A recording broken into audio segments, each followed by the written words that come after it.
Do you need a break going from Mounjaro to Reta and vice versa? How's it going, guys? Welcome back to the channel. Before I get into it and tell you my personal experience, this is not medical advice. This is just what I did with my own personal experience and why I did it. So one of the most common questions I got asked for the last few months, and sorry to reply so late to it, as I'm over Reta for the time being. I went from Mounjaro for, say, a solid 11 months, transitioned into Reta, then back to Mounjaro without a gap. Now, a lot of people are calling it a washout. I don't know, it's a gap, right? It's a break. The reason why I didn't do it, I'm going to keep it quite simple. They're both GLP-1s, and it's the reason how I looked at it and the reason why I didn't have a break. The difference between Mounjaro and Reta is one ingredient or one agonist. So Mounjaro is a twin agonist, or dual, double, whatever you want to call it. Reta is a triple agonist. Yeah. The difference is the glucagon. Now, the glucagon increases energy expenditure, burns more calories, uses more energy, and generally makes you hungrier. Like, Mounjaro slows everything down, Reta speeds everything back up. I treat Reta as my next injection, regardless what it is. They're both GLP-1s, but obviously the difference between Reta is the glucagon. I personally did not have a break, so I inject myself Mounjaro-wise or GLP-1-wise on Thursdays. Towards the middle of the week, pre-weekend, get everything going and maintain my hunger and food noise. For me, personally, I had no gap. I just went straight to it. Now, depends who you listen to, it depends what you read, AI. This is not medical advice, it's just what I did and why I did it. So I genuinely treated Reta from Mounjaro as my next injection. That is it, just with an extra kick.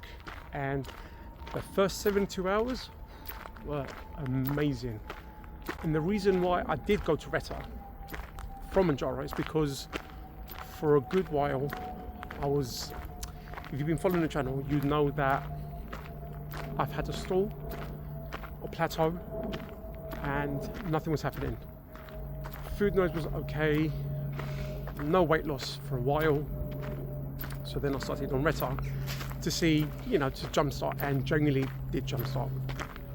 Now, unfortunately, I didn't get the results I was expecting on Reta because I did go quite low. I was quite hesitant because, I don't know, like you watching this right now, everyone says Reta's unbelievable, it's so strong and stuff like that. I mean, I am in quite a few peptide groups, and it's just personal experience, right? So everyone was saying how powerful it is and stuff like that. So I started on 1 milligram. Most have suggested 0.5 milligrams. Now that 1 milligram genuinely kicked, like wow.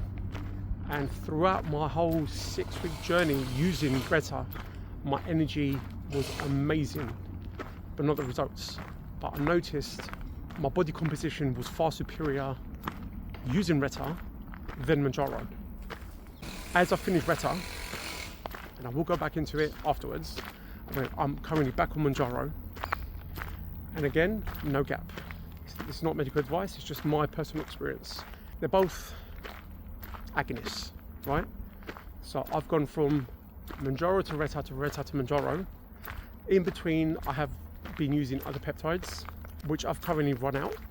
I have, I think, one more injection of cagrilintide, which honestly I won't be using again. I've made a video regarding that because Reta, as I said, with the glucagon, increased my energy, increased my metabolism, but I was way hungrier than Mounjaro.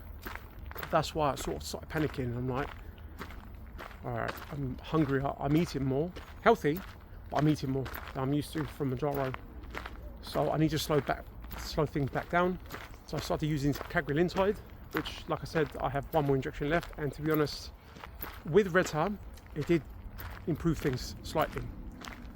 But since I've gone back on Mounjaro, I don't even need cagrilintide. Like, it's such a pointless peptide. Like, various people online have got quite ill whatever that may be. Everyone's different. Luckily, I've had no side effects, bad side effects anyway. My only side effect is I'd rather use Mounjaro, to be honest, as a appetite suppressant.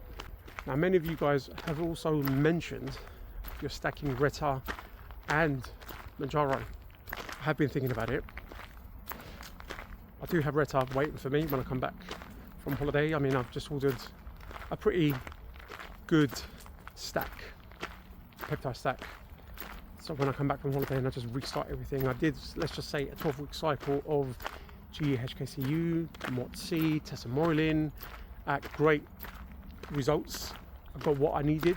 It's a shame I didn't have an extra 3-4 weeks.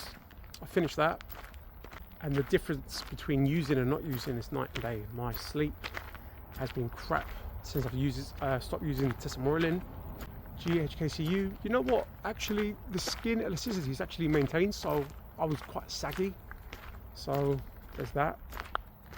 And mots-c, without a doubt, my favorite peptide. Like, what a difference that is using on training days, and I only use that on training days. So at one point I think I maxed out at 8 milligrams a week. That's 2 milligrams 4 times a week, and again on training days only. So that's my personal experience on why I didn't have a gap between the peptides, transitioning from Mounjaro to Reta to back to Mounjaro. If you haven't seen why I've gone back to Mounjaro, it's because before I entered the grey market, I actually started buying the Mounjaro pens. So this pen I purchased back in January. We are middle of July now. Like I said, Mounjaro wasn't working for me. I wanted to try Reta, tried Reta, worked to a point, but I didn't maximize it because I only got one vial at 10 milligrams, and that 10 milligram vial lasted me around 6 or 7 weeks. So it just shows how low I was going with it. But as I still have that Mounjaro pen, you know what, I want to, as I paid for it, I want to get my money's worth, use it up, and then that's it. Back to Reta.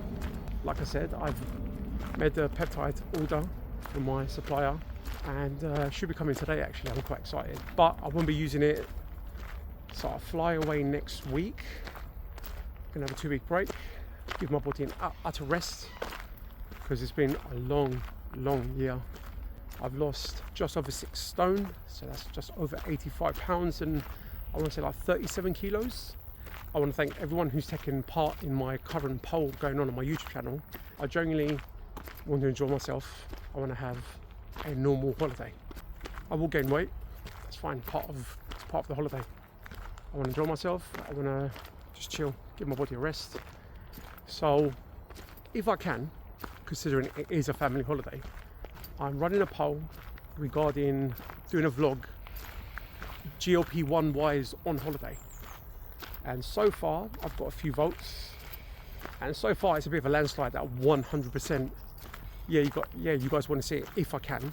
Last year on my holiday, when I just started Mounjaro, I was only 4 weeks into it, then I went on holiday to gain weight, and then I restarted all over again. So that was a bit of a weird holiday, and I had a lot going on. I try and do a vlog, let you guys know how I'm getting on food wise, and we'll go from there.